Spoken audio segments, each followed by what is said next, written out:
20 जनवरी 2025 को केरला के कोर्ट ने 24 साल की ग्रिश्मा को अपने पार्टनर शारोन रॉच को धोखे से जहर देकर जान से मार देने के जुर्म में मौत की सजा सुना दी। अब हैरान कर देने वाली बात यह है कि इससे भी ज्यादा भयानक केसेस तो इंडिया में होते आए हैं जिनमें कैपिटल पनिशमेंट नहीं मिली है। जैसे कि कुछ दिन पहले ही RG Kar rape and murder case के मुलजिम संजय रॉय को कोर्ट ने सिर्फ उम्र कैद की सजा सुनाई है। तो फिर इस केस में ऐसा क्या है जो इसे रेयरेस्ट ऑफ रेयर केस बनाता है? इस कहानी की शुरुआत 2021 में कन्याकुमारी के एक प्राइवेट कॉलेज से होती है, जहां 23 साल के परासाला थिरुवनंतपुरम के बीएसए रेडियोलॉजी स्टूडेंट शारोन की मुलाकात 22 साल की पीजी लिटरेचर स्टूडेंट ग्रिश्मा से हुई, जो कि कन्याकुमारी की रहने वाली थी। दोनों की दोस्ती जल्द ही रिलेशनशिप में बदल गई। शारोन और ग्रिश्मा दिखने में एक दूसरे से खुश और राजी थे।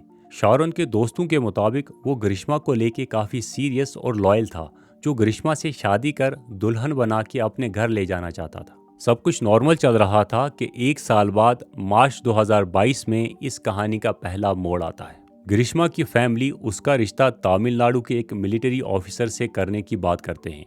इस रिश्ते के बारे सुन बिना हिचकिचाहट और फैमिली के प्रेशर के ग्रिश्मा ने तुरंत हाँ कर दी। दरअसल ग्रिश्मा शारोन को लेकर कभी सीरियस थी ही नहीं।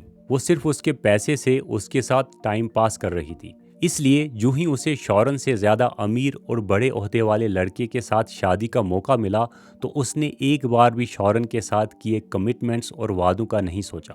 ग्रिश्मा को ये बात अच्छी तरह मालूम थी कि शारोन उसके लिए कितना सीरियस है और वो कभी भी ब्रेकअप के लिए तैयार नहीं होगा। लेकिन ग्रिश्मा सिर्फ लालच और मक्कारी से भरी हुई गोल्ड डिगर नहीं थी, बल्कि उसका अंदर का शैतान अभी बाहर आना बाकी था। ग्रिश्मा ने शारोन से ब्रेकअप करने के बजाय अपना रिश्ता होने के बाद भी शारोन के साथ रिलेशनशिप बरकरार रखा और इस तरह अपने इनोसेंट फियांसे और शारोन दोनों को धोखा देने लगी। पर जैसे जैसे शादी की तारीख पास आती गई, ग्रिश्मा की बेचैनी और बढ़ने लगी। उसके मन में डर था कि शारोन उनके रिश्ते के बारे उसके फियांसे को न बता दे। इस बात के नतीजे से घबराकर ग्रिश्मा ने शारोन को मार डालने का फैसला किया। ग्रिश्मा ने शारोन को मारने का प्लान बनाने के लिए लगभग 10 महीने का समय लिया। उसने एलिजिडली ऑनलाइन रिसर्च की थी कि कौन से पेन किलर्स और अलग अलग सब्सटेंसेस इंसान की हेल्थ को सीवियरली इफेक्ट कर सकते हैं। इस रिसर्च के बाद उसने कई मौकों पे शारोन के पानी और जूस में पेन किलर्स मिक्स करने की कोशिश की ताकि उसकी हेल्थ ग्रेजुअली खराब हो और उसका मर्डर नेचुरल लगे। ग्रिश्मा ने पहला अटेम्प्ट अप्रैल 2022 में किया, जब उसने एक पानी की बोतल में 50 प्रेस्टोमॉल टेबलेट्स मिलाकर शारोन को पिलाने की कोशिश की। ये घटना CSI कॉलेज के एक वॉशरूम में हुई थी। शारोन को पानी का टेस्ट अजीब लगा और उसने पानी थूक दिया और इस तरह ग्रिश्मा की शारोन को मारने की पहली कोशिश नाकाम हो गई। 3 महीने बाद अगस्त 2022 में ग्रिश्मा ने क्रुतियोर ब्रिज के पास एक जूस चैलेंज के बहाने फिर से शारोन को जहर पिलाने की कोशिश की। इस बीच शारोन के मोबाइल फोन से एक जूस चैलेंज का वीडियो सामने आया। आप देख सकते हैं कि वीडियो में ग्रिश्मा मैंगो जूस की 2 बोतल्स लिए हुए है और शारोन कह रहा है कि दोनों एक जूस चैलेंज करने वाले हैं। वीडियो में ग्रिश्मा रिकॉर्डिंग बंद करने के लिए भी कह रही है, जो ये सोचने पे मजबूर करता है कि दाल में कुछ काला जरूर था। शारोन के परिवार वालों का कहना है कि इस चैलेंज के फौरन बाद शारोन को वॉमिटिंग हुई, लेकिन क्योंकि वो एक हेल्दी नौजवान था, इस बार भी उसकी जान बच गई। शारोन की बुरी हालत देख तरस खाने या शर्मिंदा होने के बजाय ग्रिश्मा ने गुस्से और फ्रस्ट्रेशन में आके अगली बार और ज्यादा पावरफुल सब्सटेंसेस का इस्तेमाल करने का फैसला किया। ग्रिश्मा की शादी की डेट के 1 महीना पहले 14 अक्टूबर 2022 को उसने शारोन को अपने घर बुलाया। इस बार शारोन का दोस्त रिजी भी उसके साथ था। ग्रिश्मा ने शारोन को एक आयुर्वेदिक टॉनिक जो पैराक्वाट नाम के हाईली टॉक्सिक हर्बिसाइड से लैस था पीने को कहा। आयुर्वेदिक ड्रिंक्स का टेस्ट वैसे ही कड़वा होता है, तो शारोन ने इस बार मना नहीं किया। उसे लगा कि ग्रिश्मा उसकी हेल्थ का ख्याल रख रही है, तो उसने टॉनिक कड़वा होने के बावजूद पी लिया। थोड़ी देर बाद शारोन को बेचैनी और वॉमिटिंग महसूस होने लगी, लेकिन किसी को भी ग्रिश्मा पर शक नहीं हुआ और दोनों शारोन और रिजी वहां से निकल कर वापस लौट गए। रिजी ने बाद में पुलिस को बताया कि वापस जाते वक्त शारोन को कई बार उल्टी हुई थी। उस रात शारोन की तबीयत बिगड़ने लगी और लगातार वॉमिटिंग होने की वजह से अगले दिन 15 अक्टूबर को उसे परासाला गवर्नमेंट हॉस्पिटल में ट्रीटमेंट के लिए ले जाया गया। दोहरे ट्रीटमेंट के बाद भी शारोन की हालत में कोई सुधार नहीं आ रहा था। इसलिए उसे थिरुवनंतपुरम के मेडिकल कॉलेज हॉस्पिटल के आईसीयू में एडमिट किया गया। ब्लड सैंपल रिपोर्ट से ये पता चला कि शारोन के खून में बिलीरुबिन का लेवल काफ़ी ज़्यादा है, जो इंटरनल ऑर्गन्स के लिए खतरनाक होता है, जिसकी वजह से वो इरिवर्सिबल लीवर, किडनी और लंग्स डैमेज से जूझ रहा है। आखिरकार 10 दिन बाद 25 अक्टूबर 2022 को बिना पानी के एक बूंद पिए मल्टीपल ऑर्गन फेलियर के कारण कार्डियक अरेस्ट से शारोन इस दुनिया से चल बसा। मौत से पहले शारोन को ग्रीष्मा का असली रूप पता चल चुका था, इसलिए उसने अपने दोस्त को बुलाया और कहा कि ग्रीष्मा ने उसे धोखा दे जहर पिलाया था, जिसके चलते डॉक्टर्स और शारोन की फैमिली ने ग्रीष्मा से 11 दिन तक गिड़गिड़ा के पूछती रही कि कौन सा पेस्टिसाइड उसने शारोन को दिया था, ताकि उस हिसाब से उसकी ट्रीटमेंट की जाए। लेकिन ग्रीष्मा ने कुछ भी बताने से मना कर इनोसेंट होने का नाटक करती रही। इसके बाद शारोन की फैमिली ने ग्रीष्मा के खिलाफ पुलिस कंप्लेंट फाइल की। 31 अक्टूबर 2022 को पुलिस ने ग्रीष्मा को शक के बिना पे अरेस्ट कर लिया। इन्वेस्टिगेशन के दौरान ग्रीष्मा ने अपना जुर्म एक्सेप्ट कर लिया। उसने बताया कि उसका प्लान शारोन को सिर्फ खामोश करने का था, क्योंकि उसे डर था कि शारोन उनके इंटीमेट विजुअल्स उसके फियांसे के साथ शेयर न कर दे। ग्रीष्मा के कन्फेशन के अलावा प्रोसिक्यूशन ने इस केस में सर्कमस्टेंशियल, डिजिटल और साइंटिफिक एविडेंस का सहारा लिया। ग्रीष्मा के खिलाफ 48 एविडेंसेस जमा किए गए जो उसके दोषी होने की तरफ इशारा कर रहे थे।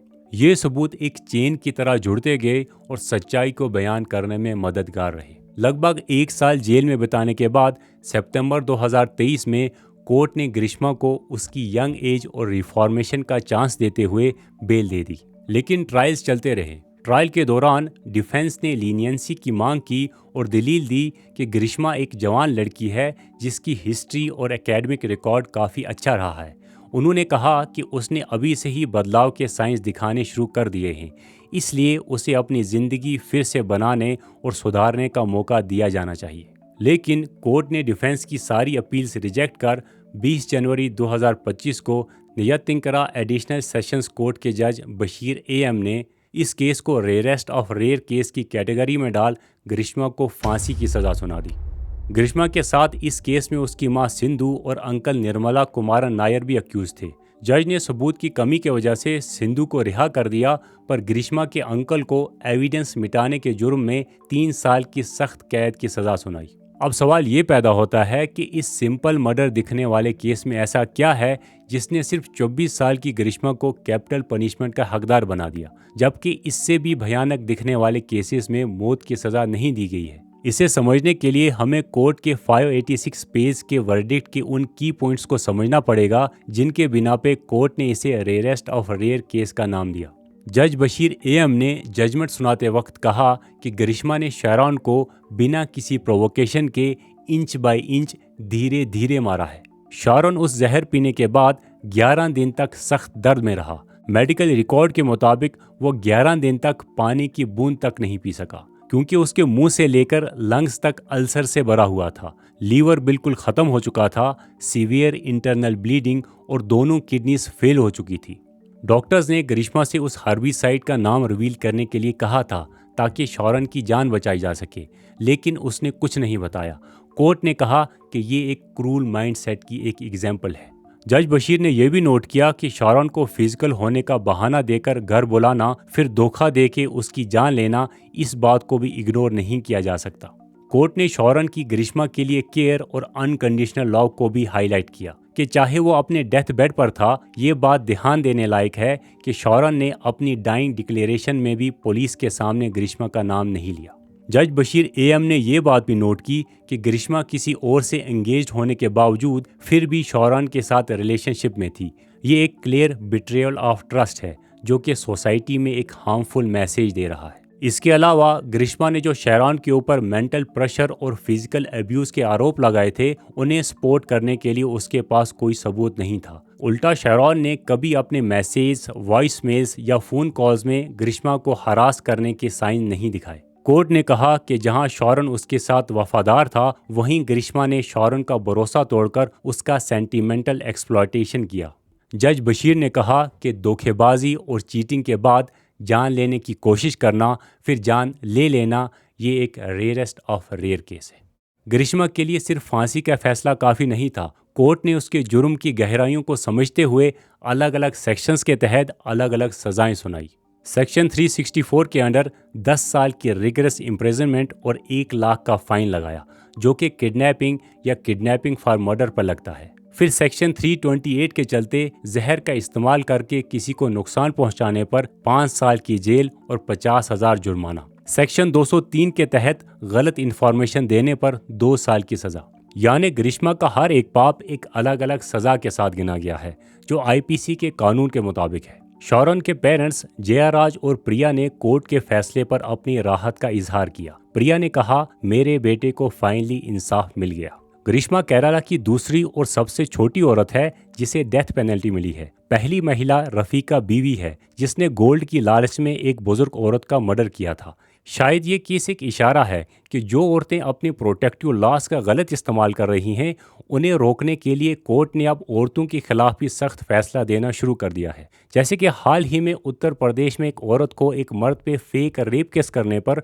कोर्ट ने 5.88 लाख का जुर्माना और 5 साल की सजा सुनाई। कोर्ट ने सख्ती से कहा कि ऐसी औरतों की वजह से रियल विक्टिम सफ़र कर रहे हैं। ये सोसाइटी के लिए बहुत ही सीरियस सिचुएशन है जिसमें गलत इल्ज़ाम और लॉस का मिसयूज़ हो रहा है, जो न सिर्फ मर्दों के लिए बल्कि पूरे समाज के लिए नुकसान का सबब बन सकता है।